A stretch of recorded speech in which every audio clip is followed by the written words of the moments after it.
Halo semuanya, mari kita lakukan pembaruan singkat tentang ulasan kemarin. Jadi lihat, pertama-tama pada candle 1 jam, kita memiliki banyak sekali sinyal yang menunjukkan pertumbuhan, tetapi sinyal-sinyal itu diabaikan di sekitar area 70.800 dolar. Dan kita turun lebih rendah ke sekitar 69.500 dolar dan bahkan sedikit di bawahnya. Jadi ada target-target pertumbuhan. Target terdekat dari target-target tersebut, seperti yang bisa Anda lihat, sudah tercapai. Namun pada grafik 1 jam, di sini ada panah merah sekali lagi berada di zona overbought. Pada saat yang sama, grafik 4 jam berada di zona oversold yang tampaknya menunjukkan pergerakan naik, yaitu indikator overbought oversold mengarah ke atas, tetapi grafik 1 jam justru menghambat pergerakan ini. Dari sini, kita bisa berasumsi bahwa kita masih akan melihat satu pergerakan turun lagi agar grafik 1 jam bisa unload, lalu mungkin terjadi breakout impulsif ke atas.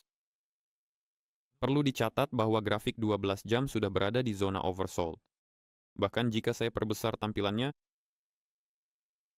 pada grafik, Anda bisa melihat bahwa pergerakannya sudah terjadi, baik target atas berwarna oranye maupun target bawah berwarna pink sudah tercapai. Secara formal, target-target tersebut sudah terpenuhi. Namun ini tidak berarti bahwa pergerakan akan berhenti di sini, tapi ini berarti sudah tidak ada alasan kuat lagi untuk bergerak turun, terutama mengingat kondisi yang sudah oversold. Pada time frame harian, situasinya jauh lebih buruk. Di sini indikator overbought dan oversold masih mengarah ke bawah dan mengindikasikan penurunan lebih lanjut. Di sini kita memiliki pola bearish engulfing yang belum sepenuhnya terkonfirmasi ke arah sebaliknya. Di sini, tidak seperti di Chicago Mercantile Exchange, kita memiliki pengembalian dalam batas kisaran mendatar, yaitu datar dengan batas atas di 70.580 dolar. Kita akan menutup di bawahnya. Bitcoin ditutup di bawah rata-rata pergerakan 50 hari dan hanya jika atau ketika kita melihat pola engulfing. Dari lilin merah yang jatuh ini, izinkan saya menyalakan magnetnya, ini dia. 71.246 dolar dan 55 sen. Jika kita melihat candlestick harian ditutup di atas level ini, maka kita akan langsung beralih ke mode pertumbuhan otomatis. Ya, hampir otomatis. Dengan target pertama, secara teknis, ini adalah dasar dari candlestick merah yang menjadi titik awal kita. Jatuh. Itu sekitar 74.000 dolar. Dan kemungkinan juga itu adalah rata-rata pergerakan 100 hari, rata-rata pergerakan 50 minggu, dan 100 minggu. Ya, sebenarnya 100 minggu dulu baru 50 minggu. Artinya, rentangnya adalah 87.000 dolar, ditambah 97.000 dolar, dan bahkan sekitar 102.000 dolar. Tapi untuk saat ini, secara formal kita memiliki posisi short pada time frame harian. Dan posisi short ini secara lokal didukung oleh candle per jam. Itulah tepatnya mengapa saya tidak menutup kemungkinan bahwa kita mungkin akan melihat penurunan signifikan lainnya. Atau setidaknya, uji ulang penuh terhadap level terendah kemarin. Apa arti dari uji ulang? Ya, kita mendekatinya, mungkin tanpa membuat level terendah baru.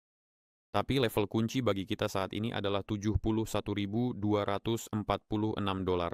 Itu adalah engulfing dari candle bearish kemarin. Untuk saat ini ada tanda-tanda pertumbuhan di sini. Tapi perhatikan candle 4 jam. Meskipun kita sudah menembus moving average 100 periode, kita belum terkonsolidasi di atas semua rata-rata tersebut. Dan untuk itu, kita juga perlu bergerak di atas 71.860 dolar. Jadi ada beberapa prasyarat untuk pertumbuhan. Apa saja bentuknya? Mereka tercermin dalam momentum positif. Indikator overbought dan oversold pada candle mingguan. Sudah ada kondisi oversold yang cukup kuat pada grafik bulanan dan 12 jam. Momentum positif pada grafik 4 jam. Namun sampai batas tertentu atau bahkan secara langsung bertentangan dengan ini adalah situasi pada candle harian. Arah indikatornya. Yang ini dengan panah merah di grafik harian. Dan kondisi overbought pada grafik 1 jam. Tapi kita tidak bisa mengabaikannya, kita harus memperhitungkannya. Jadi di sini saya punya beberapa penandaan, seperti yang bisa Anda lihat di sini. Penutupan terendah selama periode tersebut berada di level 69.173. Saya tidak menutup kemungkinan kita akan mengujinya kembali. Begitulah situasinya untuk saat ini. Saat ini belum memungkinkan untuk mengambil keputusan beli atau jual, tapi situasi secara keseluruhan tampaknya sudah cukup siap untuk tumbuh, tapi saya tidak bisa mengatakan ini adalah tren naik pada candle harian. Untuk saat ini, situasinya masih bearish. Itu saja untuk saat ini. Kita akan tunggu dan lihat bagaimana perkembangannya.